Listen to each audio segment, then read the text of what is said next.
Hello, everyone, and welcome to episode 2 of the 1871 podcast, series 2. And I'm delighted to say that our special guest is former Reading manager Brian McDermott, and of course, a Royals legend, as we know, taking Reading up to the Premier League. So, welcome to the show, Brian. Again, how are you? I'm very well, thank you. Thanks for asking me to come on. And you were on last year, and you spoke about we were talking about the current state of play with Reading back then. You talked about the importance of having things like a director of football, an effective scouting network, and then lo and behold, I don't know if they were listening, but that happened. And there's been, over the last year that there have been improvements, and we'll come to that later. But what I'd like to start with, Brian, is to talk to you about your latest project and really the start of that journey of how that all came about. So you've been very open about the struggles that you had with alcohol and depression. And obviously the Reading fans know all about your history with the club before you became a manager. And then, as I said, one of only 2 managers in the club's history to win promotion to the Premier League. But even back then, really happy time for the club, for the players, everyone involved in the club, the fans, of course. But you were battling demons back then, even in that really successful time for you as a manager and for the club. And I just wanted to ask you how much of that was the impact of, if you like, the pressure of the job. How much of that was linked to the pressures of the job, do you think? I'm not sure. Not sure it was about the pressures of the job. I think that was me as a character, really. I remember when you laugh at this, but in 1971, I was 10, 11 years of age. And I was at QPR, Queen's Park Rangers, and I said to one of the coaches, I said, I don't feel great today. I just don't feel right. Not at my best. I don't feel good. And he said to me, "You've got to be right every day. This is how it is in pro football. You've got to be right every day." And he started to lecture me on how I needed to be right every day. And the next time that I opened up and talked about how I felt was in 2015. So if you look at it now you look at it and you go, well, that was 1970, 71. And I said what I said as a youngster, as a child, and then didn't speak again until 2015, which is kind of absolutely crazy when you think about it. So the answer to the question, the pressures of the job, I don't know about that. I was able to do my job with all of the stuff going on, but never spoke about what I was feeling. And I lived in a population of one in my own head, and I was good at sort of helping and putting myself, doing what I had to do for the football club, for Reading, for the players, and trying to as a manager, trying to look after the players and the staff, etc. And the one person I forgot was myself, and I didn't do that. And I realized today that how important it is to look after myself before I can look after anyone else. Because, you get to a point when you're doing that and you're trying to look after everyone and you're trying to look around the staff and the players, etc., etc. And you just get to a point when you just burn out. And I think I did eventually. I certainly burnt out when I was at Leeds. And it was just exhausting. It was absolutely exhausting. And that's kind of why I'm talking now, really. I wouldn't want that to happen you don't want that to happen to other people. Yeah, and we're recording this episode on Thursday evening. It's out on Monday evening, and today is, I believe, Brian, correct me if I'm wrong, but it's 8 years since basically you started your recovery with what was a cry a cry for help to your wife. Have I got that right? Yeah. So yeah, this was the day before was my last was the last drink, and I actually did open up to my wife. I wasn't My wife and I were estranged, is that a word? But I was living back at the house after my Leeds experience, and then I went to Arsenal for a period of time. But I was living back at the house in a spare room, and it was difficult to say the least. And I just woke up one morning, and I don't know how it is for anybody else. I can only talk about how it is for me. I was 53 years of age, and I just woke up and thought, I can't do this anymore. I was at that point where I just thought, I was anxious, depressed, just didn't feel good about life. Had no gratitude for anything or anybody, living in a very self-centered world, I felt, in my own head. And I just came downstairs and reached out to my wife and I said, can you help me? And she made a phone call that changed my life. And tell us a bit about that, Brian. And I know Johnny and Dylan both want to ask you questions, but that was the start of that chapter in your life, if you like, and then what happened after that? She made a phone call.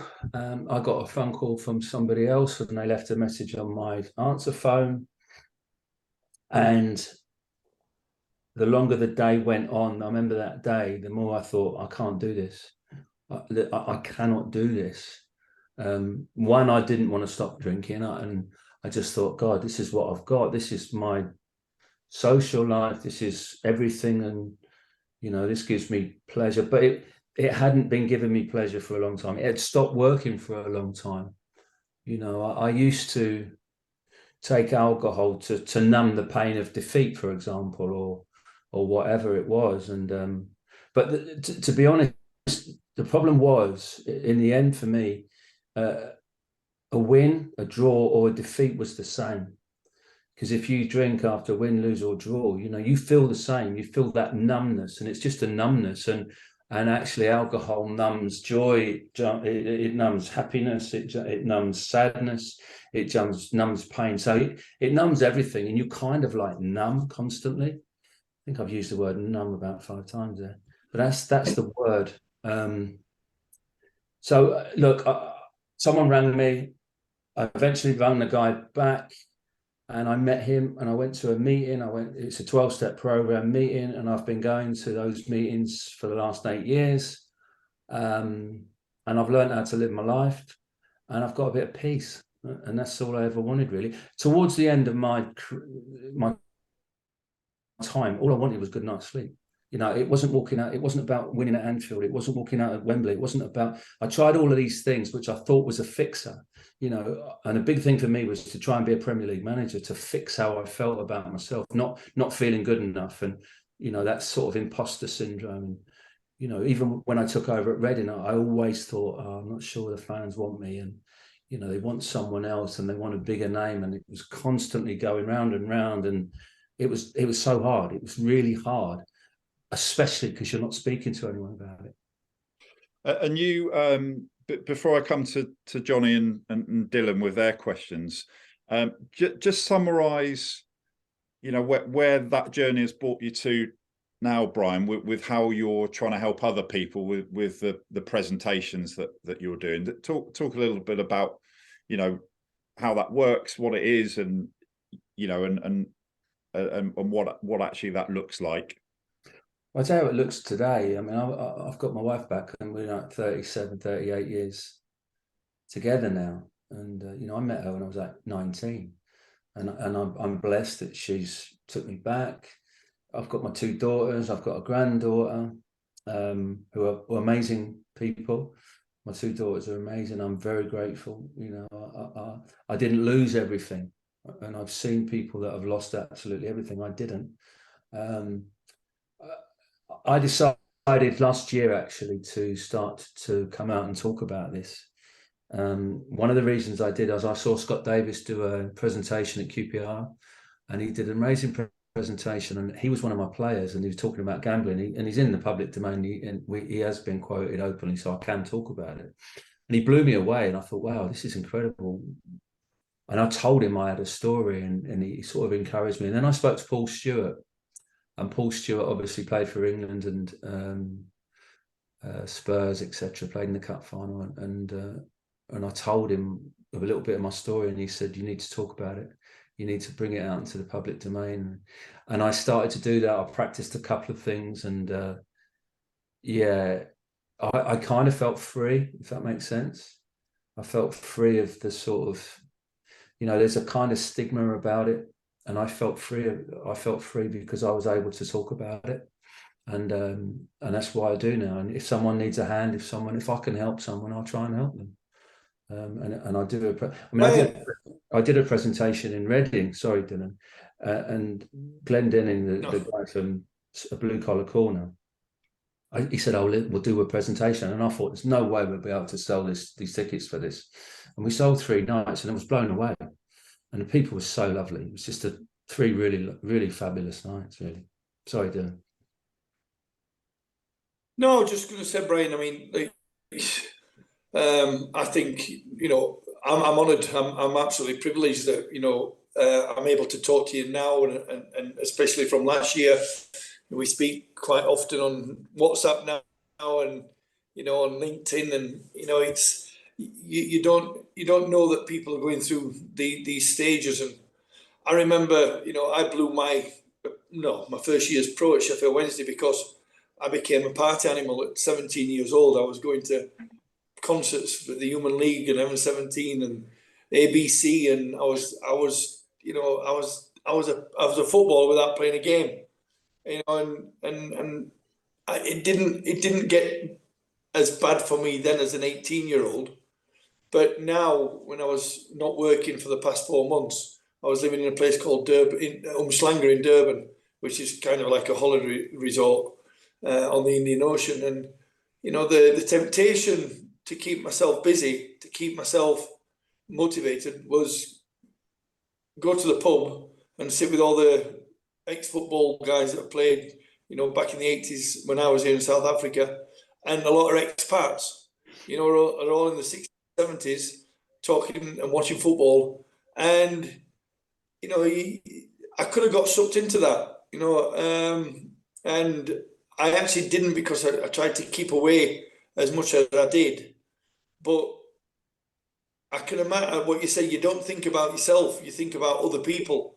You're thinking about everybody else but by yourself, and I'm still the life and soul of the weekend party scene, as we're on a Saturday afternoon watching the football, Sunday afternoon watching the football, and you touched something in me there when you said you don't think about yourself. You think about everybody else, and you don't look down at yourself and think where you could do better and where you're going wrong with that. So it was interesting that you said that. Yeah, no, I it's not selfish to look after yourself. It's actually it's like a selfless thing to do, because if you don't look after yourself, and I do on a daily basis, I have I've got a morning routine that I do now religiously. And the reason I do it is I want to get myself in the best possible headspace that I can get myself into.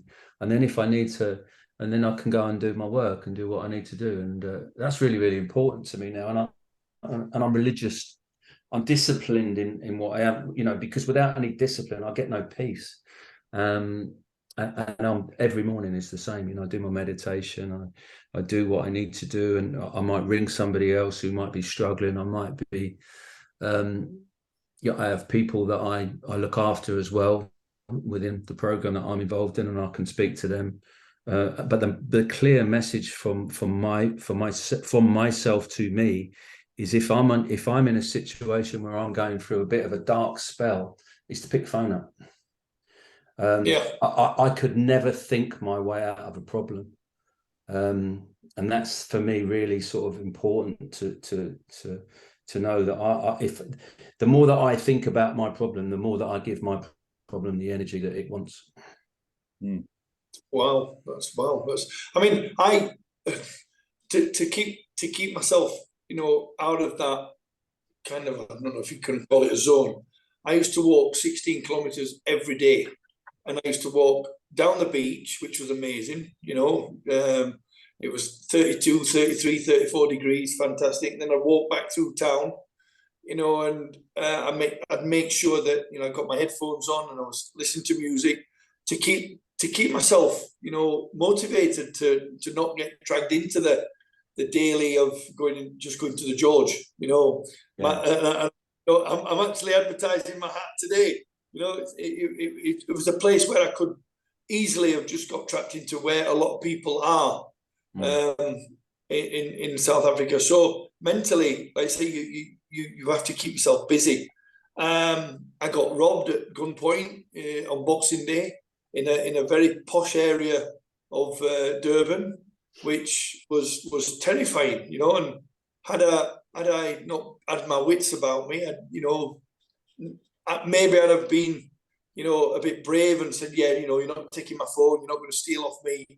But you know, when he pulled his gun at me and said, give me a phone, I'm like, I'm not going to be brave here. I'm just giving it, you know. So you've got to keep yourself motivated. You've got to keep yourself, you know, your sanity right, you know, especially for, you know, as we've been in this job. I still can't believe you're not back in football, Brian. I really don't know how, you know, and it beggars belief when you see coaches getting fired, you know, who have failed 4, 5, 6 times and they still keep getting hired.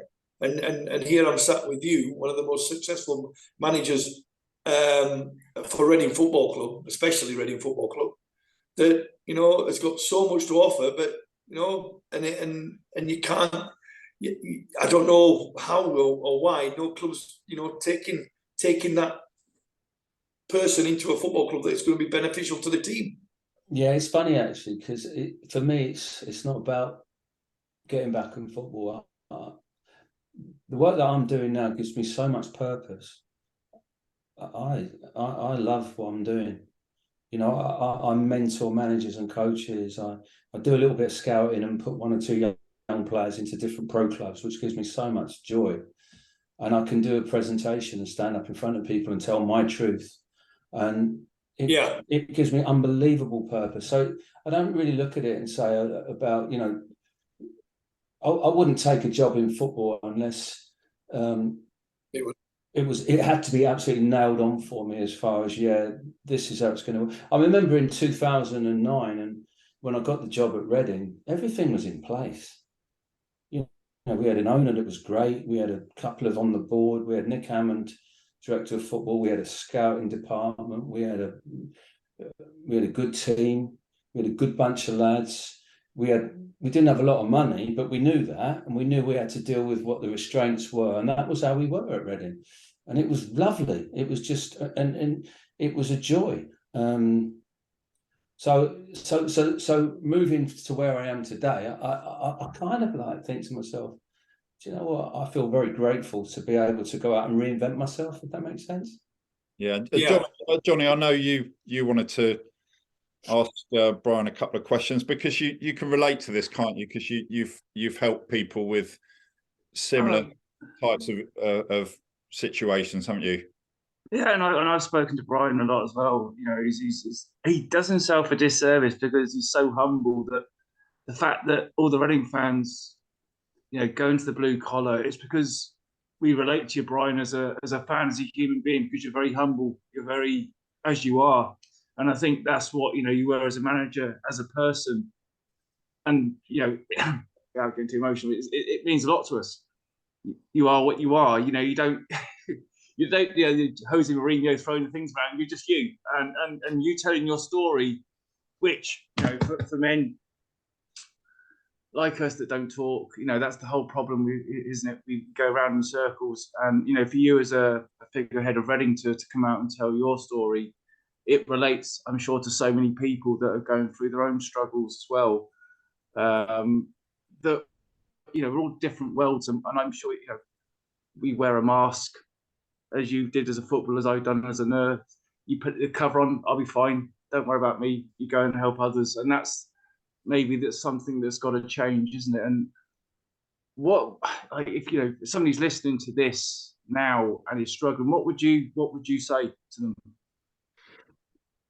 Well, it's hard because everyone's individual. It's really difficult to sort of answer a general, you know, question. It generally reach out and pick the phone up and talk to someone. and try to pick the right person. I talk to people now, 5 or 6 people that I can pick the phone up to, on a dark day, and I don't have a lot of dark days anymore, thank God. Yeah. And I think what I was a little bit worried about when I first started talking about this is I didn't want to become across as indulgent, and I thought, and it's not an indulgent story. It's actually a story of like, well, there's a way to find a bit of peace. There's a way to find something in your life where you start to realize. I think the most important thing for me is I know who I am today. Yeah. And that's the key. And that's a journey you have in life. And you go, look, I want to find out who I actually am. That's really, really important to me. And I think I've done that. And I think I'm doing that on a daily basis. And that's vitally important, I think. And the little things in life, I wake up in the morning. I never wake up, and I said it today in a post that I did. I never wake up and think, I wish I got drunk last night. I wake up without, wow. And sometimes I have drinking dreams, and sometimes I have this real big drinking dream, and I wake up and I go, oh no, I've done it. I've messed up. I have completely messed up. And I sat and I lie there, and my wife's there next to me, and I'm thinking, oh, it's a dream.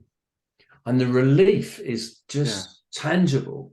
For about 30 seconds, I got like the relief of knowing that I haven't done what the dream has suggested I've done. It's crazy, but I still get them.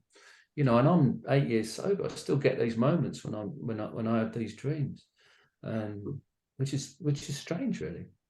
As well, Brian. Sorry, when you as you get older, you find older and wiser is a classic thing, but don't you think for the next generations, this is what we should be doing, isn't it? For the 18, 20, telling the stories that you do, I do, Dylan does, Mark does, anyone does. It helps the next generation give an understanding of what it's like. So there's someone there, a role model or someone that they can talk to help them through this journey of whatever it is.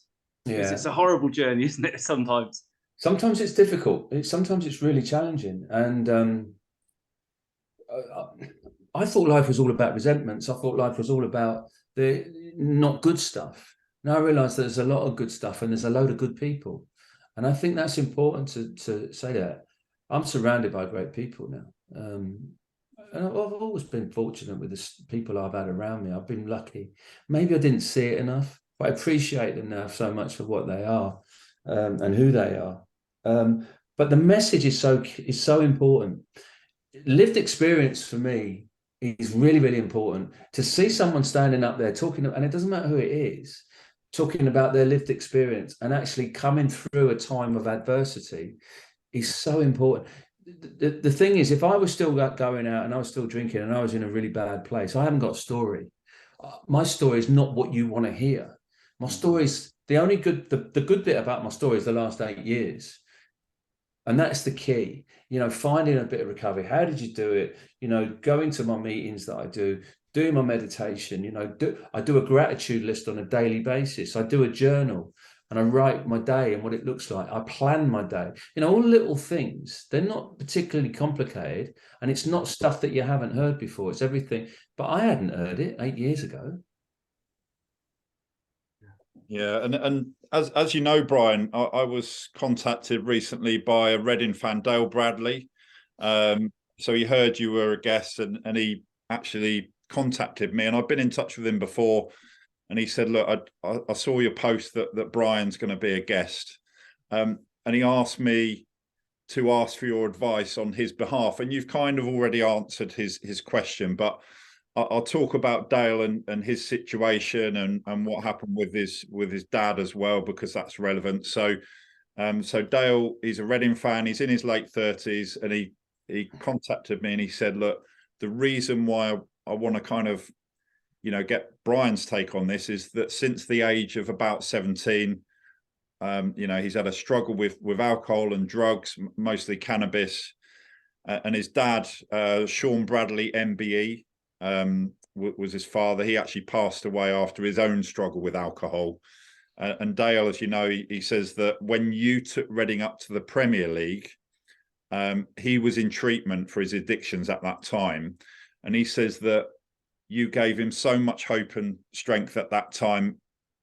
you know, from what you did and how you were and who you were as a person, and he wanted you to know that. But it's really interesting for you talking about this is now, you know, a really great time in your life, and actually you've kind of reinvented yourself as a person, because actually Dale said that he's relapsed, and his question was he wanted to know what your advice would be to him and to anyone else in his situation now. And I think you've answered that question.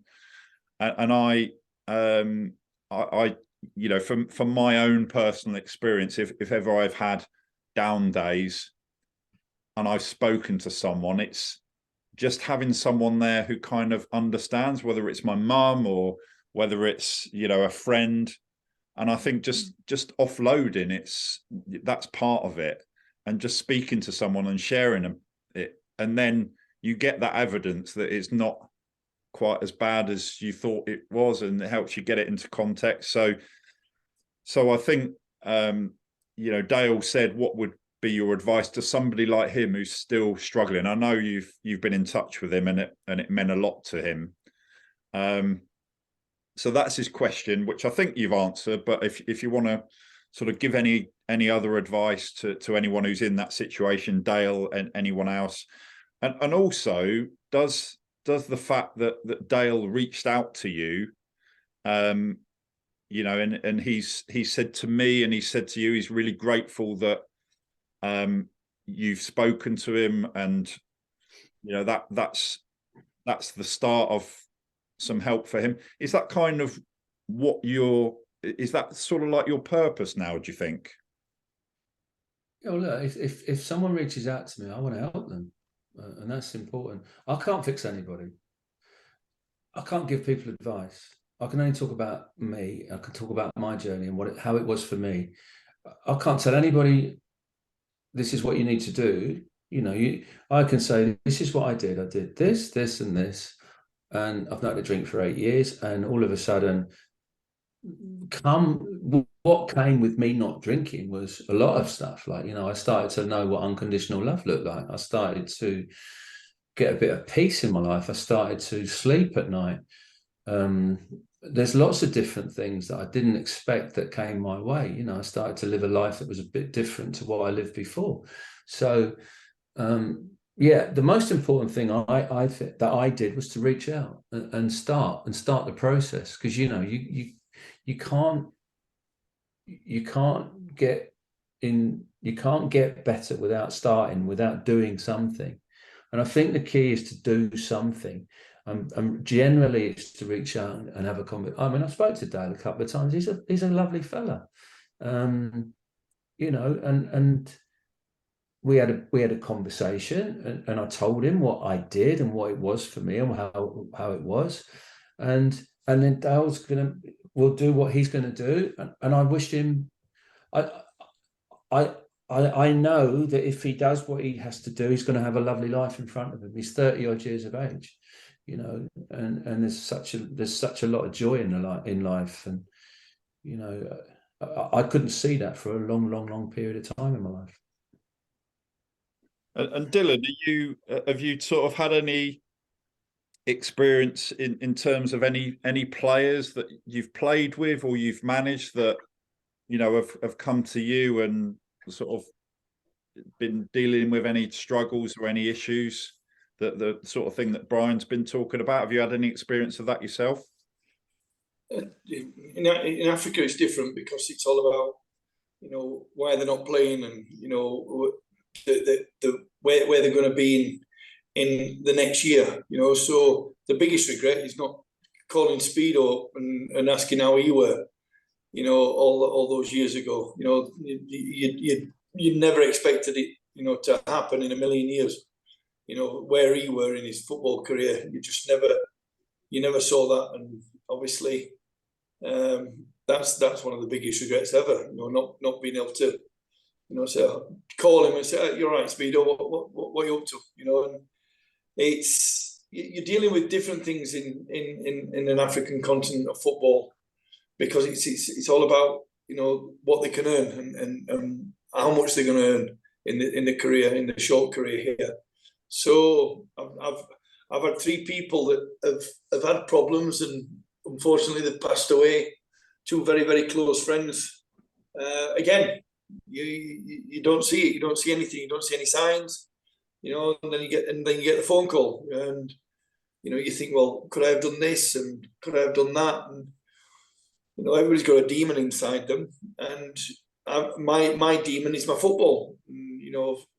Unlike Brian, I've often thinking, especially in the last 4 months, where am I going to go from here? Where's the next journey? Where's the next pathway for me in football? Because I can't seem to get a job in the UK.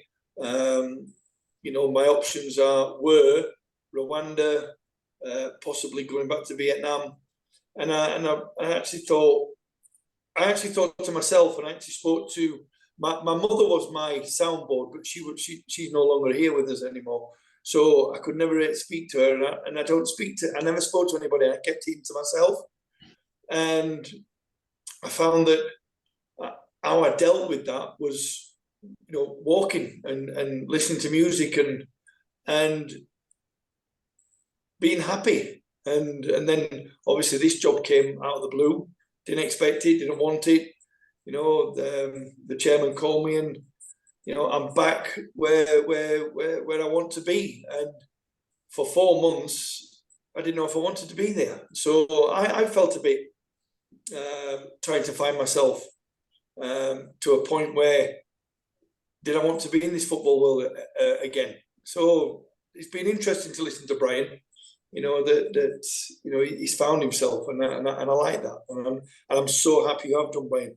I'm so happy you're in a nice place now, doing what you're doing and doing it well as well. So this is what these podcasts are about, talking to people, and we're not talking about football, we're talking about other things, and football fans, whether you're a Royals fan or whether you're a Swindon fan, dare I say it, they'll be appreciating this.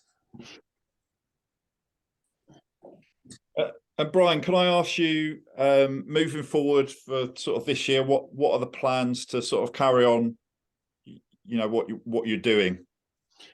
Yeah, I'm busy actually. I've got quite a lot of stuff going on in what is it now, February, March. A lot of talks, and obviously I do my other stuff, my mentoring stuff as well. I'm going somewhere tomorrow to talk to someone else about something else. I know that sounds a bit weird, but I'm away for a couple of days. That's why I had to move the podcast. And I've got loads going on. It's never dull. There's plenty going on, and I'm trying to write some new material as well. I want to do some stuff which reaches out to 15, 16, 17-year-olds as well. And I think that's important, and talk about how it can be, because, it's amazing what an influence a person, a teacher, a coach, or what can have on a 15 and 16-year-old person. And I remember when I was 15 and 16. I remember when I was 11 and 12. I'm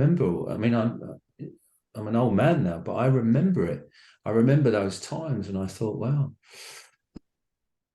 And I look back at that now, and you think to yourself, well, if you can just say something that could make a little bit of a difference, and that can change. I know 1 or 2 people in my world. My old PE teacher at my old school was amazing. He was the only one who believed in me. And to this day, I see him and I think, wow, if it wasn't for him, I would be in big trouble, because no one else did. But he did. So, Brian, look, we really appreciate you talking about that. And I know, Johnny, you've got a couple of questions for Brian about the current Reading side and, the changes at the club and what's going on there since the last time we had Brian on as a guest. So over to you, Johnny. Yeah, Brian, I mean, you've been a fan, manager. What do you make of where we are at now compared to when we last talked last year? And hopefully after this embargo, where do you think we're going off the pitch, on the pitch? Well, I like what's gone on as far as the organisation's concerned. We spoke about this, I think, a year ago, talking about, you needed someone who was in charge, so to speak, of the decisions that needed doing. And Mark's come in, and Mark's director of football. And then we needed someone to talk about finding some players. And then Brian Carey comes in, who I know really, really well, great guy. And I spoke to Brian a lot in the summer, and we, just talked about whatever you do, just get good people in your dressing room. And they're good people. The players are good. They're good people. And that's really, really important. I know Paul well from my days at Leeds. He was manager at Blackpool. He's a good fella. And I think, the job this season is to make sure that Reading stay in the Championship. That's the job. And there was a little time there where, we edging up. Won the game the other night, which was great. You never know where you can get to. And I saw one of the players talking about playoffs the other day, and I'm like, don't need to talk about the playoffs, just talk about the next game. And I don't know, who's the next game? I normally know who the next game is. The tomorrow night game. No, not tomorrow. No, Cardiff. Cardiff. No, Yeah. not Cardiff. It's Not Cardiff? Sure? Friday night? I think it is. I'm not sure. I've lost track of the game. So this is going out on Monday, but it's Thursday today. So Oh, okay. So look, the bottom line is that never changes as far as I'm concerned. You can't look at a run of games, just look at the next one, try and win it and see where you end up at the end of the season. And that will never change as far as I'm concerned. And get the processes right. And then go from there. Because the problem you've got, the football can drive you insane, literally. If you are defined by your result on a weekly basis, it will drive you insane. I was at an LMA event today, and I spoke about that. I talked about process. Get your processes right, and you're going to have an outcome. The outcome is going to be win, lose, or draw. And if you constantly get a result, and I know this from my own experience, because the winning was never as good as the losing was bad for me. It was horrific, the losing. I just really struggled to, I spoke to Steve Coppell yesterday, and we had a good chat, and, and just trying to find balance as a manager is key, absolutely key, and trying not to listen to the noise. You're never the best manager in the world. You're never the worst manager in the world. It's just trying to find that bit in the middle somehow, and trying to have. How do you keep it out, Brian, when you're managing, and and you're getting the hype when you're winning and you're doing well to the negative criticism? How do you? I know you said about the imposter part, but as a manager, how do you deal with that? Because it's 1 week you can win one on a Saturday, lose on a Tuesday, lose on 5 games in a row. How do you juggle all that as a manager, let alone as a person? Well, personally, I was quite tough, believe it or not. I don't look it, but I was quite tough. Now, I don't say that as a compliment to myself, because being tough without balance is quite miserable. So I could bounce back. The best managers are resilient and balanced. They can bounce. So resilience is bouncing back with a balance to actually move on from the last game and address it in the next game. I was pretty good at being tough, but I was like, there was no joy in winning in the end. It was just relief.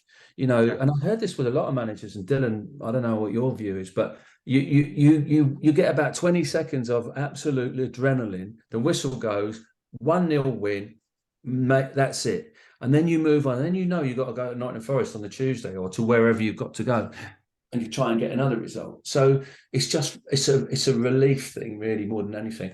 And I never found the magic answer to that question. I think most managers feel exactly the same way as I did. Maybe I'm wrong. What do you think? What do you make? No, the emotional side of football, it drives you crazy here. I would love the opportunity one day. Whether I get it or not, I doubt it, but I'm never going to stop believing in that it could happen. But the emotions of winning, losing, and drawing, it's something that you can't explain.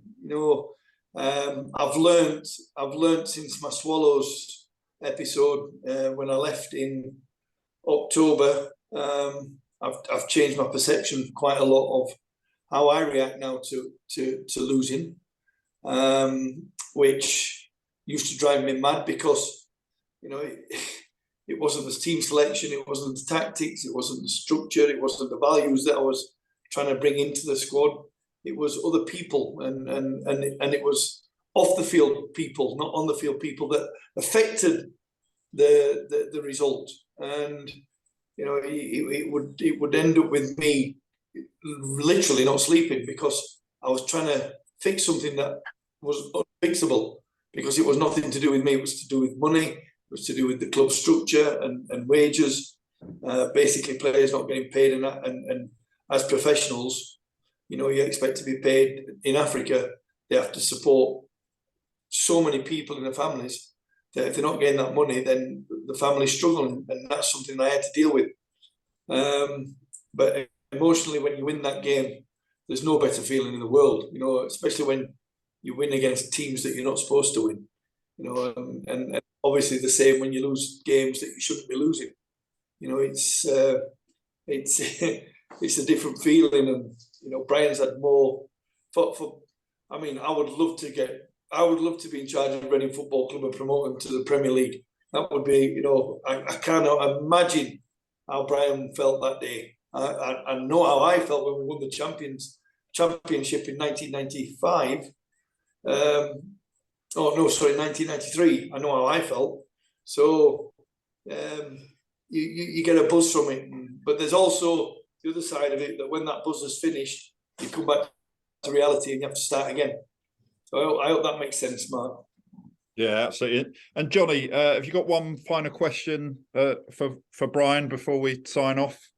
Yeah, Brian, I know they mentioned at the club the lack of the scouting network again is, you know, they're slowly putting things in place, you know, like you said, you know, recruitment wise. How do they rebuild that? You know, I think it's not about watching videos. I saw a quote. It's about actually being out there and you know, finding players back in Ireland, which we talked about before. How would you see that Reading put that part of the jigsaw back? Well, I think they're doing it slowly. Brian's in charge of that scouting, the head of recruitment, Brian Carey. He's brought somebody in from Sheffield United I spoke to him about recently. They've got another guy that I was with the other day. So slowly, you know, it's better than what it was. I think Paul was talking about making sure we've got scouts at games, making sure, you know, you still have to go out and, you know, you got your video analysis guys, but you need your data, and that's great, but you also need people on the ground. And one of the reasons you need people on the ground is because when you get there, there's lots of scouts on the ground that you go to, and scouts talk. And I used to listen because scouts like to talk about players, and they like to talk about who the best ones are. So the best advice for a scout is make sure you listen, find out who the best ones are, because you don't know who they all are. But sometimes just being amongst it, just to be there, even if there's not a player who's playing on that particular day, you might find out from someone who the best player is somewhere else. And I think that's really, really just little things like that can make a difference. Is it too much hard work almost now, Brian, with technology that, if we watch a video of a player doing something, is that an easy option rather than going, you know, to Ireland, go and see Kevin Doyle play and do those kind of journeys, maybe watch them 4 times, 5 times? Do you know what I mean? Well, it's cheaper. Yeah. You know, and that comes in. I think COVID has made a difference because COVID has changed the way that a lot of operations work, a lot of organisations work. You know, a lot of stuff's done on Zoom. You know, no one would have thought about doing this 3 years ago on whatever it looks like, Zoom, but it's normal now. So I still think there's a massive place for scouting on the ground, and for a number of reasons. And I also think scouts need to have contacts. You know, if you've been around the game a long time and you've got a lot of contacts, that holds a lot of sway. It's not just about going to a game, putting a report in and doing a report. It's about finding players. Scouting is about finding players. Every time I went to a game, I wanted to find a player. And I wanted to come back to Steve and say, Steve, I've got you one.